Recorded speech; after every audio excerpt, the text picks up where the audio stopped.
Shock value can contribute a lot to a game. It can make a statement, get players questioning their perspectives, or just make a story more compelling. But sometimes games can go a little too far while trying to amp up that shock, and it takes players out of the experience, leaving their jaws dropped and stomachs churning. So today we're taking a look at some of those moments with our list of top 10 video games that went too far.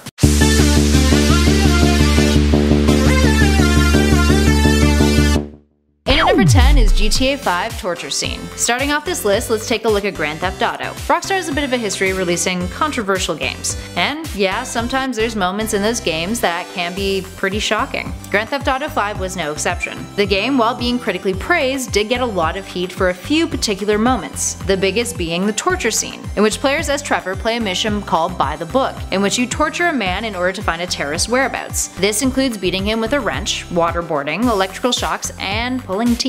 But then Trevor dropped him to the airport afterwards, and it's like totally fine. Up next, number 9 is Dante's Inferno, Cleopatra. After defeating Cleopatra and the strange little skeleton babies that squirt out of her nipples, gross, very gross, and Antony who fights for her, things get even weirder. First off, the character is undead and topless. Naturally. Second, when she pounces on you after you kill Antony, there is a scuffle between you, Dante, and her, which ends up with you on top of her groping her breast and thrusting, and then you disembowel her. Many saw this as the first appearance of necrophilia in video games, considering she's undead, but others thought that the weird sexual overtones with the gratuitous killing was a little off and kinda disturbing. Up next, number 8 is Duke Nukem Forever, Alien Impregnation. Notoriously crude, Duke Nukem is a series that has gotten its fair share of controversy. This includes having misogynistic and sexist undertones. Now you can say what you will of the games prior to it, but Duke Nukem Forever was a low point for the series, featuring tasteless jokes, bad one-liners, and leaving some feeling as if it was a grotesque parody of what Duke once was. And the alien impregnation, which occurs in the hive level,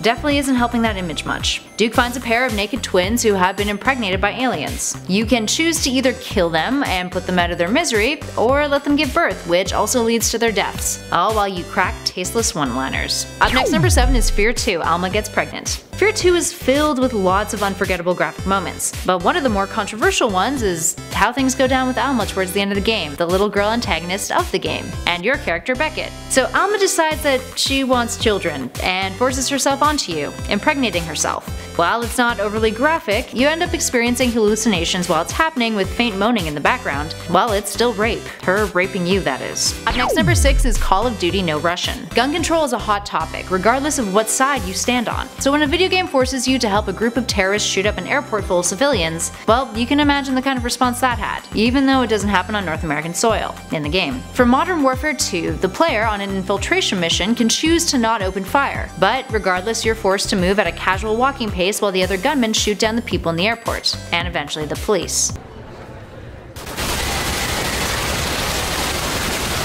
Up next, number 5 is Hotline Miami 2, Attempted Rape. Critically acclaimed, Hotline Miami and its sequel are cult games, praised for its beautiful design but also the discussion it stirred on our desensitization to violence in video games. One particular moment in the second game stirred the pot even more, a scene where an innocent bystander is about to be raped, even though it is revealed afterwards that it's all part of a film shoot. While the game is 16-bit, that's arguably even more disturbing. According to Scott McCloud's identification theory, which is primarily used to describe comics but can be equated to video games, specifically video games of 8-bit or 16-bit or minimalist design, when a character is of a simple, less expressive design, players, in this case, find it easier to relate, project themselves, or derive empathy from the basic characters. Like the Peanuts in comics, simple design sparks a powerful emotional response. The same can be said about games that use 18 or 16-bit. So when looking at Hotline Miami 2, it's easy to see how the discussion of shock towards sexual assault versus shock towards ultra-violence in video games got heated up. Up next, number 4 is The Walking Dead Season 3, Badger's Execution. Spoilers on this one.